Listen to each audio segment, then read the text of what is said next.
Hi there, it's William from CyberX. I don't have to tell you that ransomware is a real threat because unless you live under a rock, you've seen the consequences recently. The gas lines, the gas fights, skyrocketing gas prices, all of the issues surrounding the Colonial Pipeline ransomware incident. But that's not what I want to talk about today. Today, I want to glean some lessons from Colonial Pipeline's incident and see what we can do about this ransomware epidemic, if you will. Because there is actually something very simple that you can do to stop ransomware. There's no doubt ransomware attacks are out of control.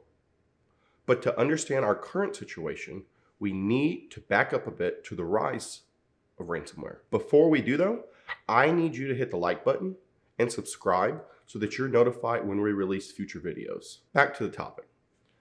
Ransomware is actually a very old attack method. It's not new. It was first created in 1989. And this AIDS virus, as it was called, was created by a man named Joseph Pop. It was put on 20,000 diskettes labeled AIDS Information Introductory Diskettes and sent to the victims.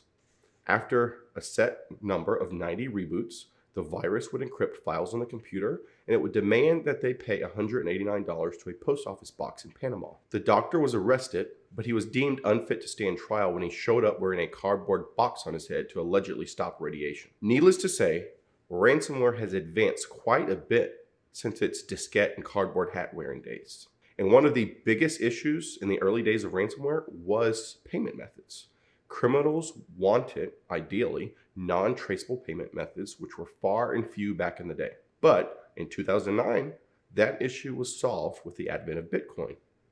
Around 2011, ransomware exploded until we reached over 700,000 ransomware attacks in 2015. And that brings us to the last couple of years. When the pandemic began last spring, I personally had an intuition that cybercrime would be bad that year. Just think about it. All of those criminals stuck at home, not to mention the distractions and the stress that employees were under.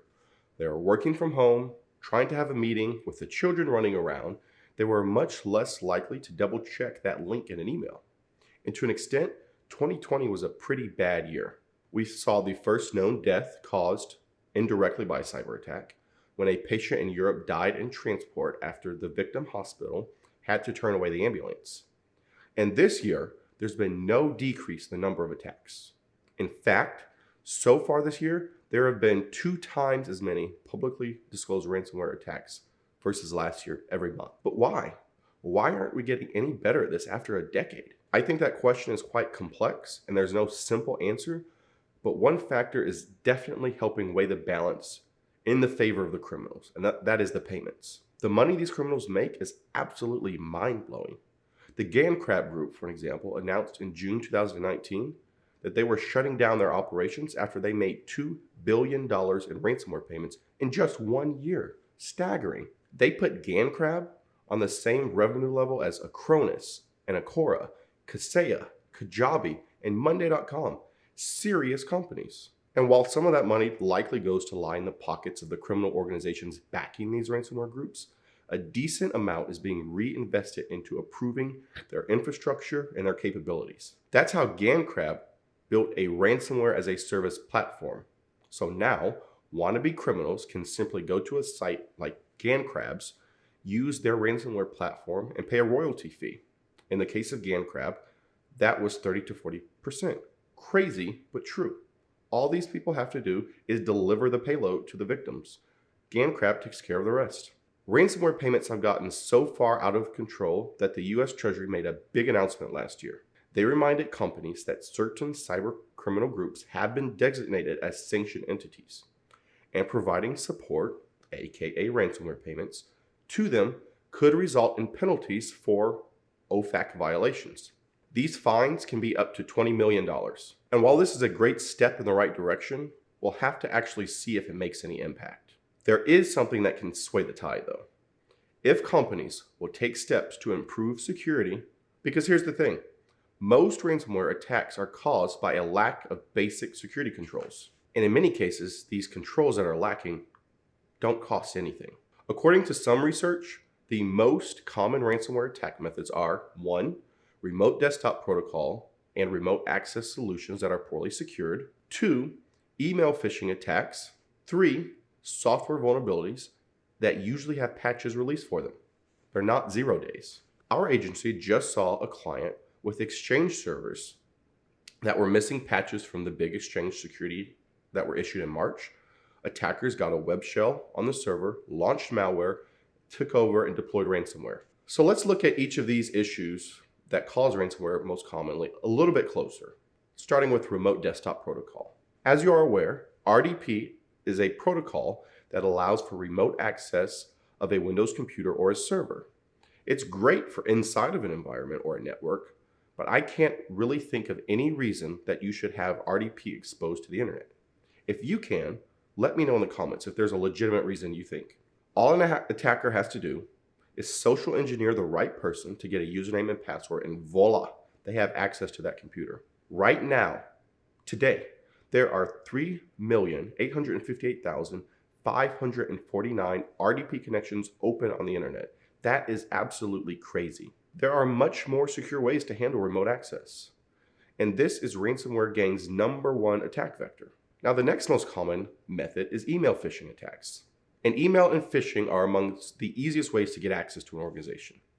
That's why, according to KnowBe4, the majority of cyber attacks use social engineering at some point in the life cycle. This can easily be changed. Training your employees will at least reduce the risk to your organization some.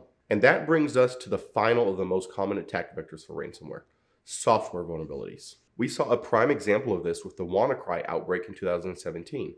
The malware or the worm exploited the Eternal Blue SMB vulnerability in Windows. Computers that were patched were not affected. You see, criminals are constantly looking for 0 days and vulnerabilities that they can exploit to spread ransomware. Again this year, we saw an uptick of ransomware attacks after the Exchange server vulnerability was discovered and a patch was released. People who had not released that patch were affected by ransomware. So, all of these attacks could have been avoided if only patches were in place. So, update your systems regularly, promptly, and you will have resolved the third most common attack vector of ransomware. And all of that brings us to the recent ransomware incident that we all have heard about so much on the news, Colonial Pipeline. There are still a lot of questions that we want answers about the incident. How did it happen? How did the criminals get in? How long were they in the Colonial network? And we may not get answers for any of these, but we can learn a lesson. Get your basic security controls up to par: securing remote access, security awareness and training, patch management, promptly applying patches, and you will stand a good chance to not end up like Colonial. When it comes to ransomware and cyber attacks in general, we in the industry often say there are two kinds of people in this world: those who have been breached and those who will be breached. When it comes to ransomware, there are those who have dealt with ransomware and those who haven't. And trust me, you do not want to be part of that former group. So, be sure that you implement basic security controls so you can avoid ransomware at your organization.